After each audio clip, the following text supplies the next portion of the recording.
Hey y'all, this is Brown at IF Brown, and tonight we're going to be talking about Revenge of the Ninja on Blu-ray. Revenge of the Ninja came out in 1983 and it was directed by Sam Firstenberg and it starred Sho Kosugi. It was also one of many films to come out of the Kane group, and it was also arguably the film that really kickstarted the ninja craze of the 80s. So just to give you all a bit of a history lesson here, the Kane Group was a rather prominent production company from the 80s that was masterminded by Israeli brothers Menahem and Golan-Globus. And these two guys got into the movie making business because they loved movies. But while they certainly turned out a lot of movies through the Kane Group, a good portion of those movies were unfortunately schlock. So on the occasions that they had a genuine hit on their hands, they didn't seem to understand why the movie was a hit. Like, they recognized that a movie was a hit, but they didn't know, why, the movie was, say, as successful as it was, or why it was objectively good. They might just say, take, a look at some of the surface level stuff and be like, okay, next movie, we're having this, but they don't really they didn't really seem to understand that, if a movie was successful, it may have been because, someone took the time to, craft a story or, give some, good characterization for the actors to work off of and things like that. And I mean, to be sure, a good portion of the movies from the Kane Group were either, strictly exploitation or, B-movie entertainment that was, somewhat embraced by the mainstream, But when people think of the Kane Group, a good portion of the time they're going to think of either, Chuck Norris action movies, Charles Bronson revenge movies, or Michael Dudikoff ninja movies. And that's not to say, anything against either of those actors necessarily, but it's just that when you thought of the Kane Group, you didn't exactly think of high art. And so that's not to say that, some of these movies weren't entertaining or weren't fun, but sometimes it was more like, okay, this is so over the top it's bad, or so bad it's good, or it's just, okay, you gotta turn your brain off at the door to enjoy this. But then sometimes they would turn out a movie that, while still firmly within the realm of exploitation or, B movies, there'd be some aspects of the film that would just push the film up enough to where it's like, hey, that was, that part was actually pretty good. Or, man, if they had just kept on going in that particular vein, this would have been a good movie. I mean, this one example I could think of is, it was a movie I saw, it was on TV somewhere, it was a long time ago. It was called The Last American Virgin, and that was one of the films that, came from the Kane Group, and it was in the early 80s, and it was basically, a teen sex comedy, right? I mean, I don't usually do teen sex comedies. I mean, I've seen some here and there that are fun. I mean, Euro Trip, I'm always going to have a soft spot for because that was the first R-rated movie I saw on the big screen with some friends, so, senior skip day, there you go, yeah. But Last American Virgin, though, I mean, it was kind of what you expect from an 80s, raunchy teen sex comedy, but then there'd be some moments in there that were surprisingly poignant. Case in point, I mean, don't want to give out too much in the way of spoilers, but the ending of The Last American Virgin, I mean, it's one of those bits where it's kind of like, I mean, yeah, the movie's been all raunchy fun and games and everything with some, serious moments here and there, but that ending, though, it's something that, if you've been in relationships, it gets to you. It's one of those things where it's like, sadly, I mean, you could have, the best intentions and everything, but just because, you have some strong desires for someone doesn't mean it's going to work out. And it was that kind of ending, and this being the 80s, when usually, the guy gets the girl and everything, and, just to kind of complete the cinematic experience, right? That stood out. And so, I'd have to watch the movie again to see whether or not it was actually a good movie or not. And from what I remember, like, it was definitely not high art, but, the bits in there that, kind of stood out in the sense that they were serious. It's just one of those examples, I think, where the Kane Group would sometimes have a film that, if they had just gone a little further in a certain direction, or if they, sort of followed up on the stronger aspects of, this or that film, then they would have had some genuine good movies on a regular basis, I think. And so I think, something like The Last American Virgin is definitely an example of, how they, almost had something good, like to a point where it's like, okay, this is still a raunchy teen sex comedy that does have a rather, harsh dose of reality at the end, that kind of thing. But when it came to Revenge of the Ninja, though, okay, so the Kane group had already turned out the films The Octagon in 1980 and Enter the Ninja in 1981. And so I have not seen The Octagon, but I've seen parts of Enter the Ninja. And, it's one of those things where you could definitely tell that, this was made in the 80s, okay? I mean, for better or worse, right?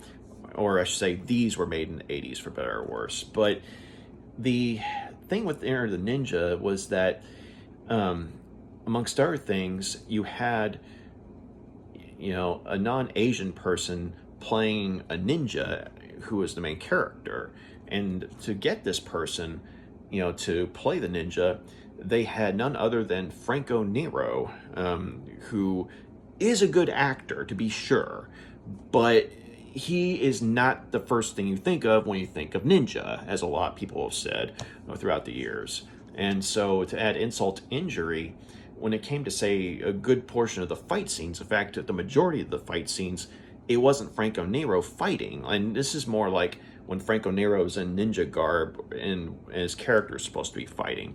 It was a guy, I believe his name was Mike Stone, who was the stunt coordinator for that particular film.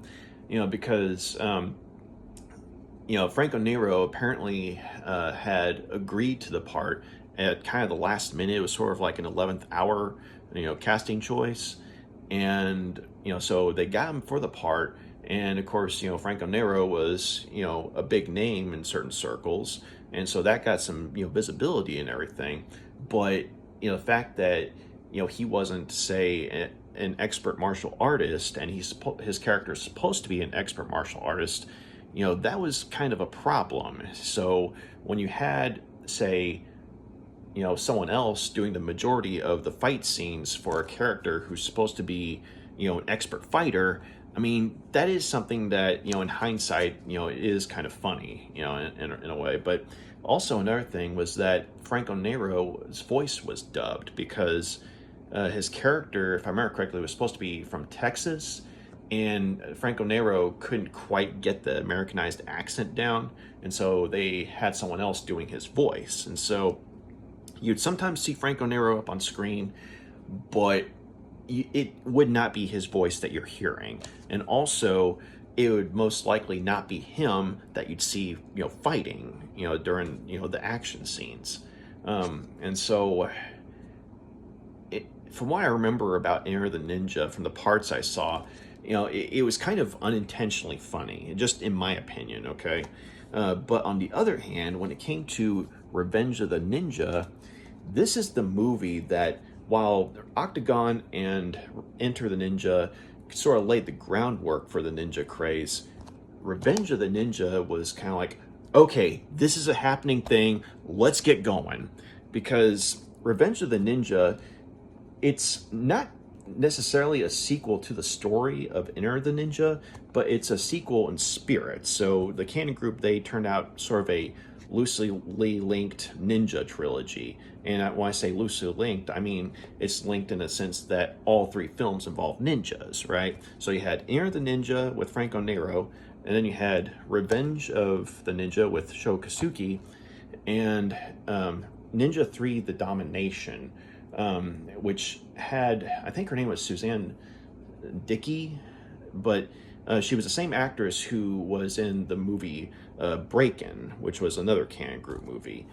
And that particular film, from what I've heard about it, it's like an Exorcist movie. It's a Flashdance ripoff, and it's a ninja movie, all somehow thrown together. I don't know how it works, so I haven't actually seen the movie, but just hearing that description, though, you're kind of like, okay, if you're gonna watch this movie, make sure you're doing it, it's kind of like a, you know, laugh fest or mystery science theater type thing, that kind of thing. But Revenge of the Ninja, though, of these three movies, from what I understand, is the best of the three movies. And while I'm not going to sit there and say that Revenge of the Ninja is good, I will say, though, that there is enough authenticity to say some of the, you know, aspects of the movie that deal with martial arts that feel authentic, So for one, you have Sho Kosugi, who's a genuine expert martial artist, who he had a part in the Enter the Ninja movie, but here though he's the main character, or he plays the main character, and he also had a lot to do with the fight choreography, and so you had someone who was kind of an insider into the world of martial arts. And so instead of, say, having another American playing a supposed martial artist, I mean, you had, an Asian, playing, an Asian martial artist, and it worked. And so, and another thing about the film is that it did a good job, I think, of getting people interested in, I guess you could say, the lore and almost mythology of ninjas, and so a lot of the stuff, it's kind of like, okay, this is just for the movie and everything, but it does kind of get you interested in this sort of shadow world that seems to exist side by side with everyday gritty urban reality, at least in this movie. So unfortunately, it can't quite escape the fact that it's a canon movie, because, you have some rather sleazy moments where, say, women are poorly treated, and so, and then on the other hand, you have, antagonists that are, say, so over the top and mustache twirlingly evil that it's kind of hard to take the villains seriously. But on the other hand, though, when it comes to the action scenes, this is where Revenge of the Ninja shines. This is where you see people in action, and performing these wondrous feats of martial arts, to where you're kind of like, at times, for me personally, I mean, I was just kind of like blown away at how well choreographed some of the action scenes were, and how brutal some of the fight scenes were as well.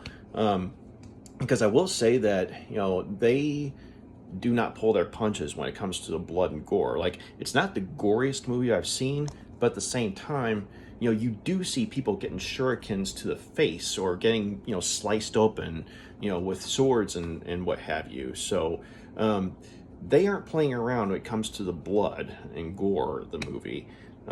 So I definitely appreciated that about this particular film. And so I think that while, yeah, on one hand, you're seeing an, sort of, B-level, canon film, it also is one that's genuinely cool at times. I mean, enough to say, not to make it a good movie, but enough to be like, okay, fight scene's coming up, shut up, we're watching this, that kind of thing. So, okay, let's go ahead and get into the story.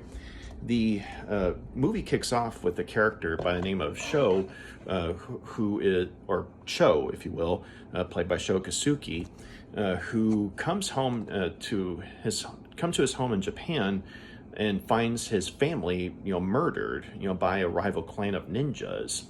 And Sho is a ninja himself, and he had just gotten back with his friend Braden, who's from America, and Braden was trying to persuade him to come work with him in the United States, saying that you can accomplish so much. I mean, people are fascinated by by Asian folklore and the connections of the ninja and everything, but they come to find that his family's been slaughtered, everyone except for his son, who was named Kane, and Kane's a baby at this point. So the ninjas who committed that slaughter, they come back and try to take out Cho and Braden, but the two of them are able to, wipe out the ninjas. And, of course, Braden, for the most part, is using his handgun, whereas Cho is actually using his martial arts, skills to, his advantage, and is able to, put up a fight against, these ninjas. And so once the two of them, are able to overcome these ninjas, they, talk some more, and, Cho, it comes to the decision that maybe it's for the best that he and his son, go to the United States and start a new life there, but he's thinking that, okay, if I do this, I'm not taking up the way of the ninja again, because apparently there was like there must have been some sort of rivalry between, clans or something like that. And he's just kind of like, okay, I'm leaving that part of my life behind me. And so he brings his weapons with him and everything, but, he kind of keeps them, locked away and hidden. And so he, works at this martial arts studio and raises his son, to where, his son knows how to fight, but he's taught his son, like, don't start a fight. And of course, this is something that, has mixed results, because, the poor kid is bullied sometimes, but, naturally, since he knows how to fight, he oftentimes defends himself and does a number on the bullies that are trying to do a number on him. So you got stuff like that going on. But one day, though, once they get some new figurines into, the shop that, Braden was wanting to franchise with, Cho on, Kane accidentally knocks over this figurine and it breaks, and there's this white powder that comes out, and this lady there that works there, named Kathy, she's kind of become smitten with Cho, and she's kind of taken a liking to Kane too, sort of seeing this little kid as her little baby, right? And so when she sees that Kane's the one who broke this, she's telling him, it's okay, it was just an accident, but you cannot tell anyone, about this. You can't tell anyone about, the stuff that spilled out of it. And Kane at first is like, okay, it's okay, I trust you, because he's a little kid, right? But she goes ahead and tells her boss, her real boss, about what happened, and her real boss turns out to be Braden, because, see, it turns out that Braden was wanting to smuggle drugs from the Orient into the United States, and he basically had figured that he could manipulate his quote-unquote friend Cho into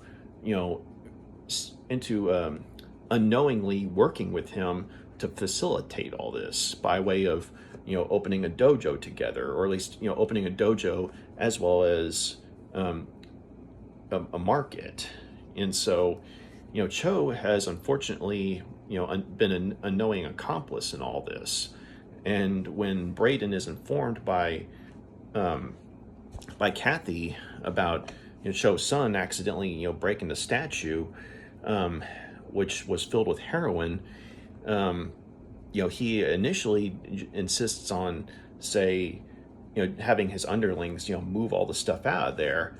But of course, this, sets off alarm bells, because, Cho, walks in on this at one point, and, ends up, having to fight for his life against a bunch of, killer thugs. And so, in the meantime, though, Braden, decides that, he wants it all for himself. And so he tries to turn, the Mafia against, the Japanese, and vice versa.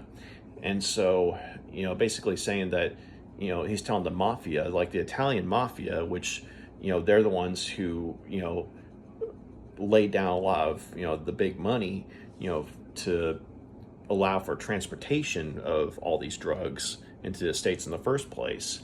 Braden starts, doing this song and dance with them about, the Japanese, the ninjas, wanting, because he hasn't told him about the ninjas, but he says that the Japanese are very insistent about, getting more money when actually he's the one wanting it all.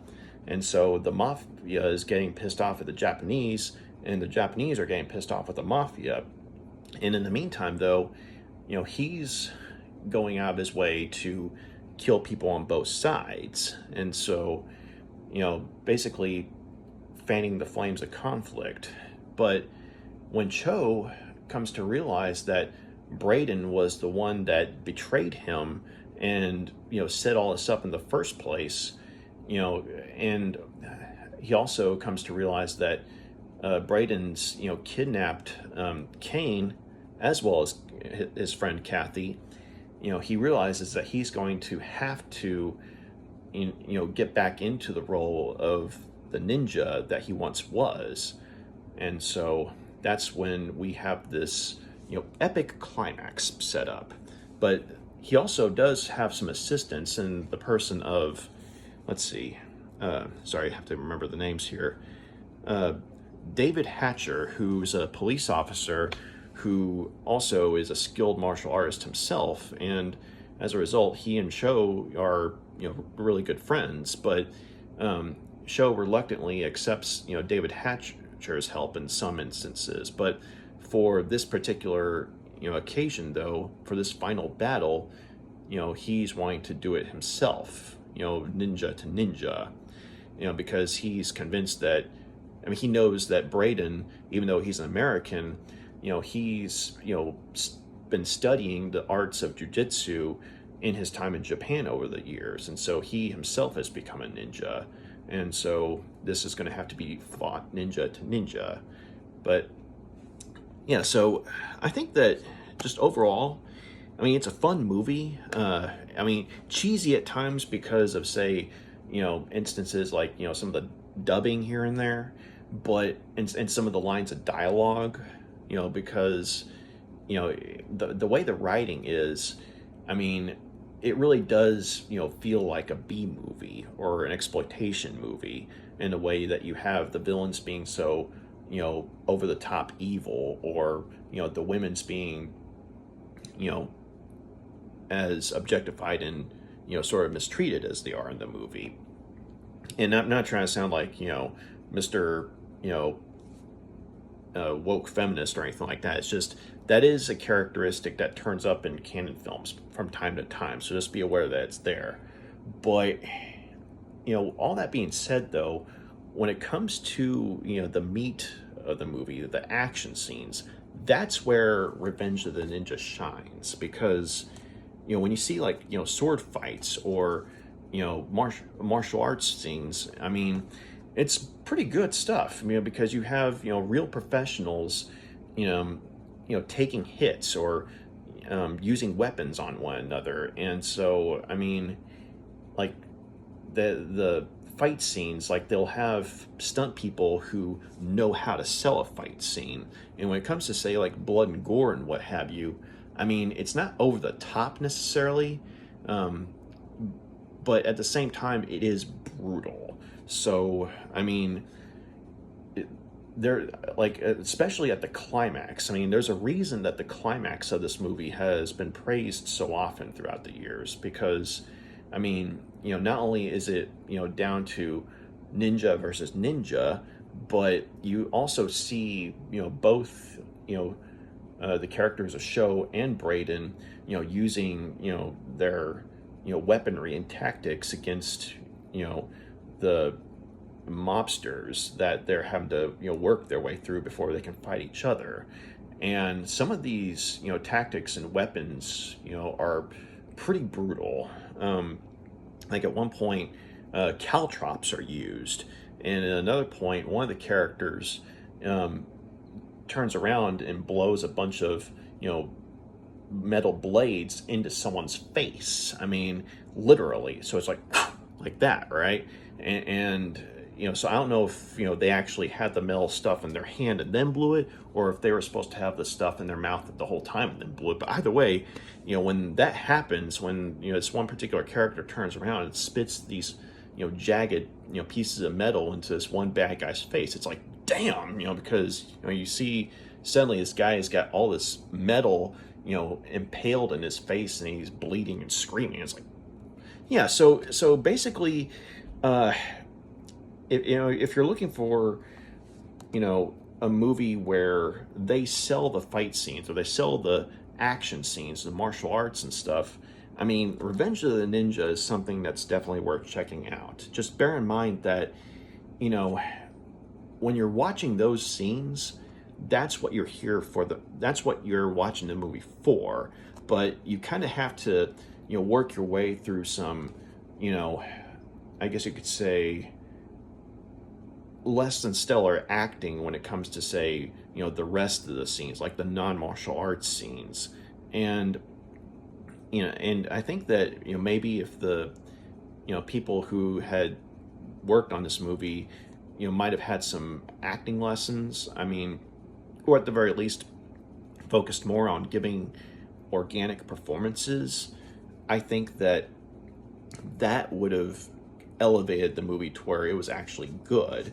Because I've seen movies that have been inspired by this one, and some of these people who made the movies that came after this, I mean, they kind of understood that, you can have some really, you want to have some great fight scenes, for a ninja movie, but you also have to, get the audience invested in the characters. It's like with anything else. If you don't have anyone to care about, if none of the actors are able to get your audience to care about them, then when it comes to the action scenes, I mean, it's spectacle and everything, but at the end of the day, I mean, you're not really going to be caring about the characters, So, and I have to admit that, when it came to this movie, my lingering thoughts on it were, well, I mean, those were some awesome action scenes, but I didn't really care about the characters simply because of, how, I guess, maybe, the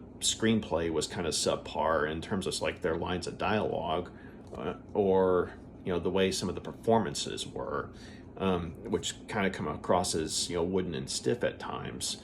But then again, when it comes to, what you're watching the movie for the action scenes, for the fight scenes, that's when, you get your money's worth. So I'm going to go ahead and give Revenge of the Ninja, 3 out of 5 stars. Not a good movie by any stretch of the imagination, but it is a fun one, though. I mean, and granted, you do have to sort of, wade through some non-action scenes to get to the action scenes, but when you get to the action scenes, though, that's when you bring on the popcorn, okay? So I think that,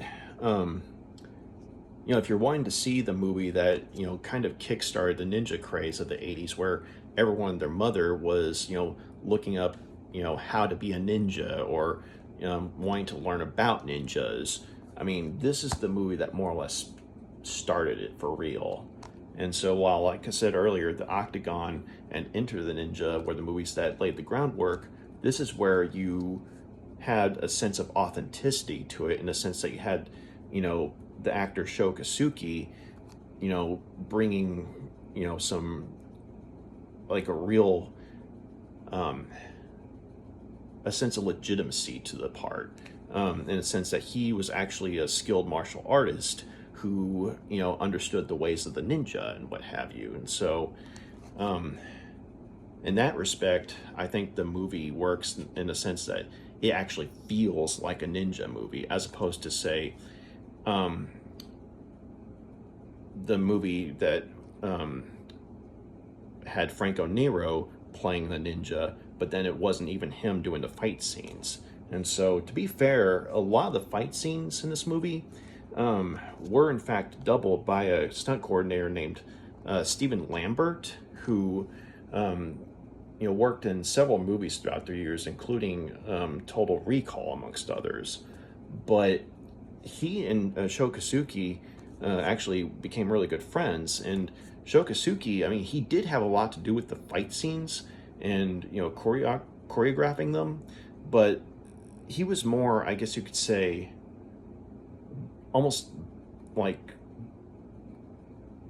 balleric, or it was almost like he was good in terms of, say, having a sort of ballet quality to his movements, but Stephen Lambert was the one who, had a better sense of, doing action scenes for American movies. And so, working together, they were sort of able to find a happy medium. And so there would be some times where, you see Shokasuke in some of the shots, but then some of the others, it's Stephen Lambert doubling for him. And Stephen Lambert actually doubled for the character of Braden when it came to, say, the ninja scenes, because the actor who played him didn't really know how to do martial arts.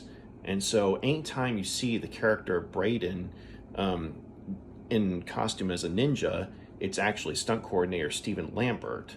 And so you ironically, have, a fight scene at the climax where, Kosugi is fighting Stephen Lambert, who's pretending to be Braden, or is playing Braden, when he's also played Shokasugi's character in a couple of scenes. So, I mean, there is some irony there in that regard.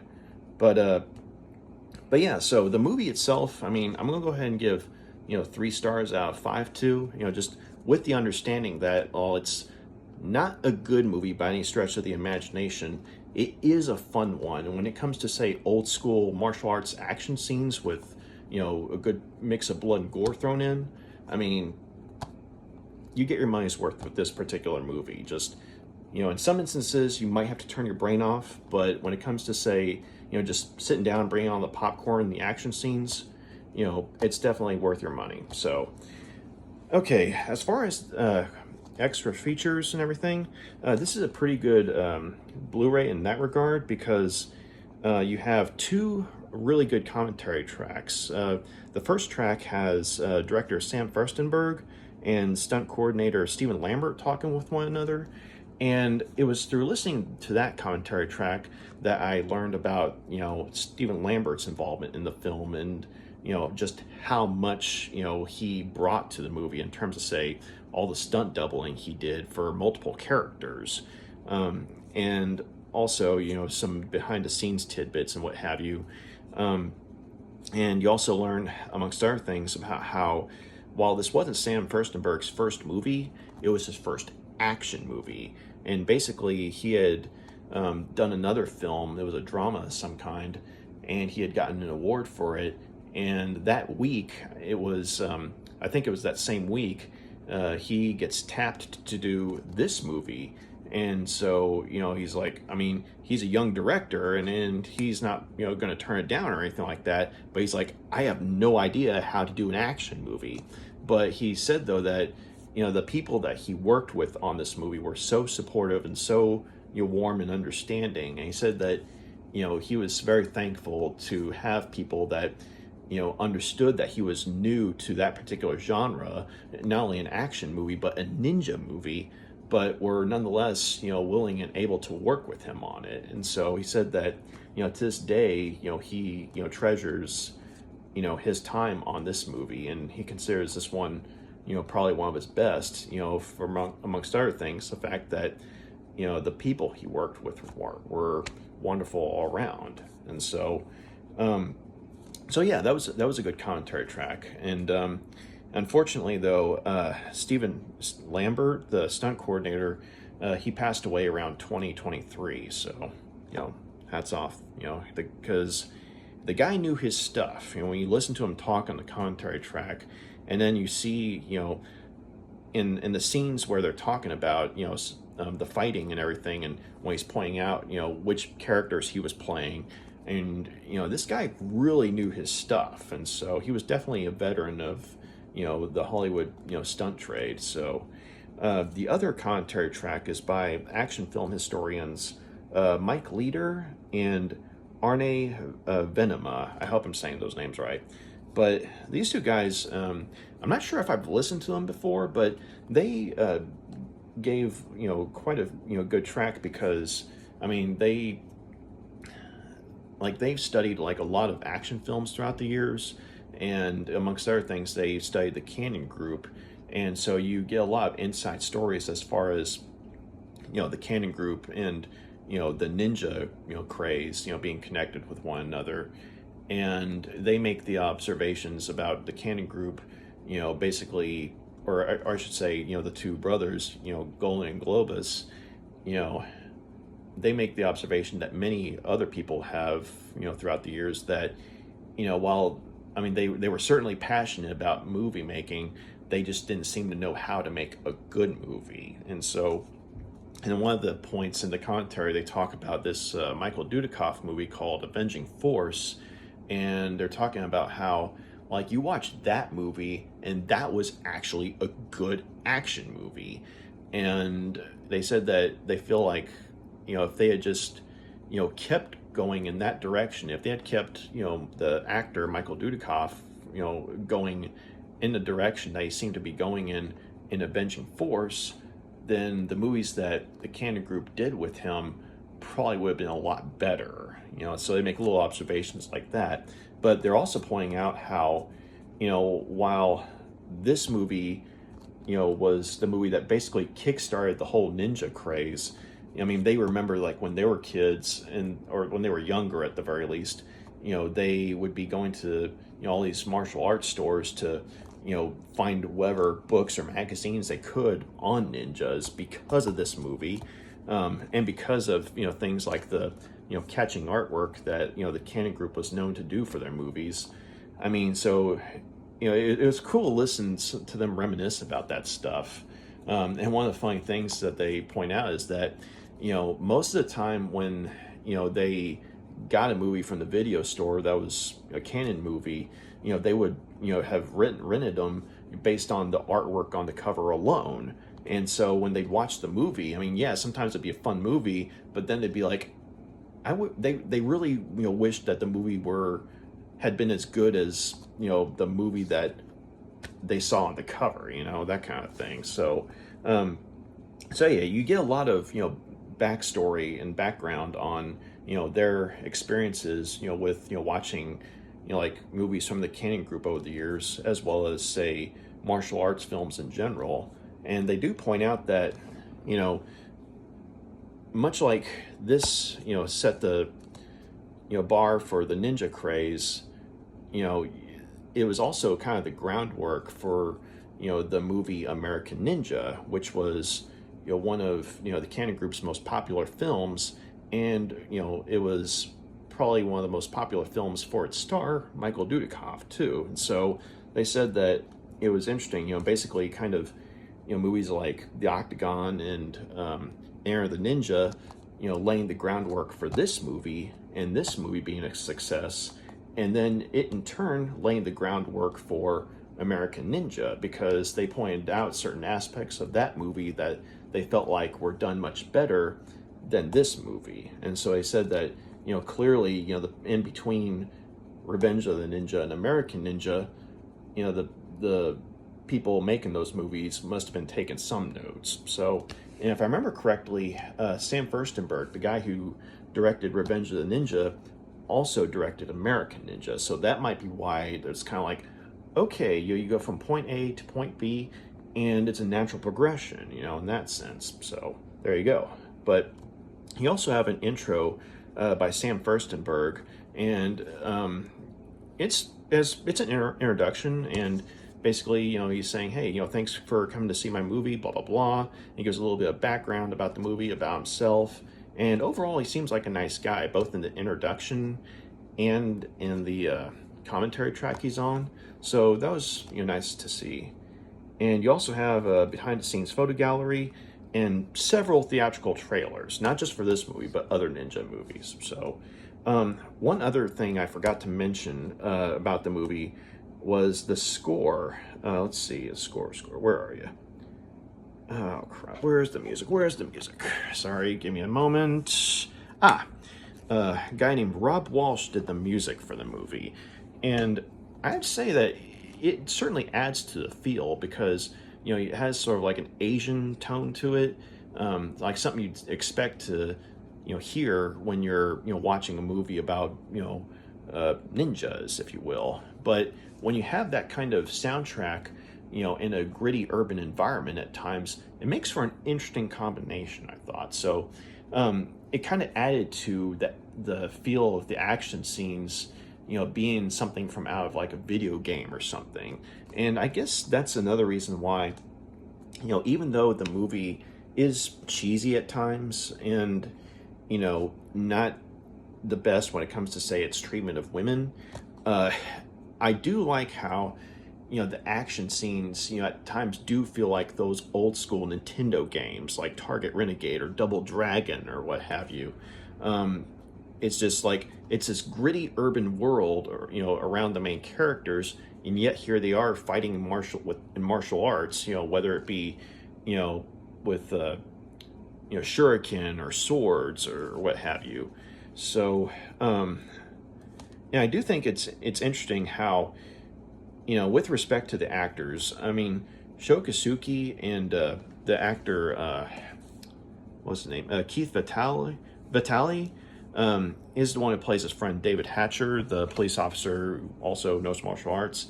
The two of them actually make a good team when it comes to, say, like the fight scenes. So even though like their line delivery is wooden as all get out, when you see the two of them in action together, like when they're sparring each other, that's really them sparring, okay? And when it comes to, say, like, the fight scenes they're in, like, say, when they're fighting these street punks in the park, I mean, one, it feels like a Double Dragon game, and two, you're seeing, like, real martial artists, going up against, skilled stunt performers. And so, as wooden as the dialogue is, as wooden as the acting is, they really sell the action scenes when it comes to their physical, fighting capabilities. So that was pretty cool to see.